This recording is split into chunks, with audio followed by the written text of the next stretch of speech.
I just start off with my what I call my deranged soccer ball.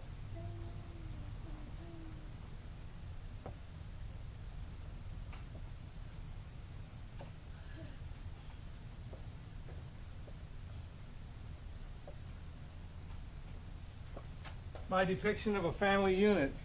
I've got this fictitious family unit here of 4 members, and there's squiggly lines that separate them. Those squiggly lines are the boundaries that separate them. We're not talking about the artificial boundaries, like it's my turn to take out the garbage and it's her turn to balance the checkbook. We're talking about the boundaries like he's the funny one or she's the smart one, and he's the quiet one. Everybody's got different personality quirks, and we learn to meld together anyway. We learn to accommodate one another.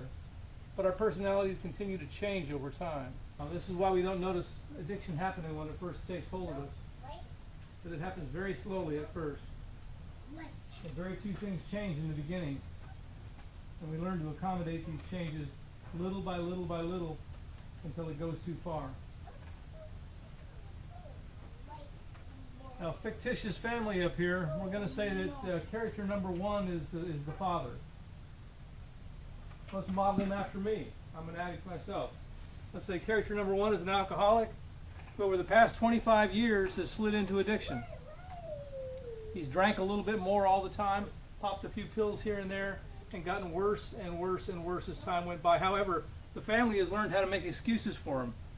They've learned how to accommodate Dad. They've learned how to take care of some of his responsibilities little by little over the years, and they haven't even realized that they were doing it. It's happened so gradually. But occasionally, of course, it gets to a point where the proverbial crap hits the fan. So what happens when Dad's alcoholism gets too far along? And the family is finally fed up and they say, Dad, you got to get help. And Dad says, you know what, you're right. I feel that too. I need to get help. So Dad steps out of the picture over here. Let's make an exact duplicate of Dad here. And Dad goes to a place like BTG or 12 Oaks or the Friary or one of the other treatment centers around here. And what happens to Dad? He starts to change a little bit. Your conception of yourself, your disease, the world around you, your future, sobriety in general, all these things change. So what happens here is Dad is not the same anymore. Dad has grown. He's different. He's looking forward to a whole different future now. Now, meanwhile, the family is back here in a holding pattern. In their minds, they're thinking everything is going to remain just like it was, except for the drug or the alcohol. Everything else will be identical. We'll just take the drug or the alcohol out of the picture. We'll move Dad back in, and everything will be exactly the same as it was. Sadly, that's not the case. Everything has changed. What happens is, with the family unprepared, it's like putting a square peg in a round hole. It causes chaos in the boundaries. Nobody knows how they meld together anymore. They don't fit right anymore. It causes chaos. Even though all the changes are positive changes, it causes problems. Odd as it may seem, I've seen marriages that held together during 25 years of active addiction fall apart during the first few months of sobriety. It's mind-boggling and it breaks your heart, but it happens a lot. People are unprepared for change. They don't all get well, they don't all stay well, but they all get better while they're here. So when they go home, they're always changed. They're always different. We've taken them out of their environment, we put them into a new environment, and we've given them a lot of new information, new knowledge, new experiences over a period of time, and they've changed. And they're going to be presented back to the family again. Now, if the family is unprepared to accept the changes, there's chaos. What does the family have to do to accept the changes, though? Very simple.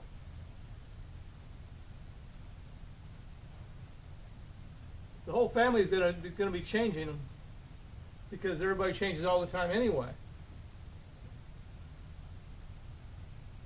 What do you think the family's got to do in order to make this a smooth transition? Any idea? positive. Stay positive. Okay. Exactly. Stay positive and realize there's going to be a change. Now we can look at the change. When the change happens, if we're not positive, if we're not aware that it's coming, and we don't have that positive outlook, the change hits us out of the blue like a slap in the face. Hey, what do you mean I've got to change? It's your problem. You're the one with the addiction. I'm just gonna wait right here, and you're gonna have to fix yourself before I let you back in the house. It doesn't work like that. But the family's got to be at least aware of the fact that it's going to be changed. It's going to be different. And we're going to explore some new things. How many times do you think I've heard people say that I just want things to be back the way they were before things got bad? What's the flaw in that logic?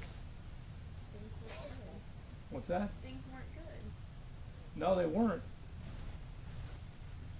But we do get people that are adamant about the fact that they feel that they shouldn't have to change. That it's the alcoholic's problem to change. It's the addict's job to change. It's not my job to change because I'm not the one with the disease. I'm not the one with the problem. I'm not the one who stole the car. I'm not the one who got thrown in jail.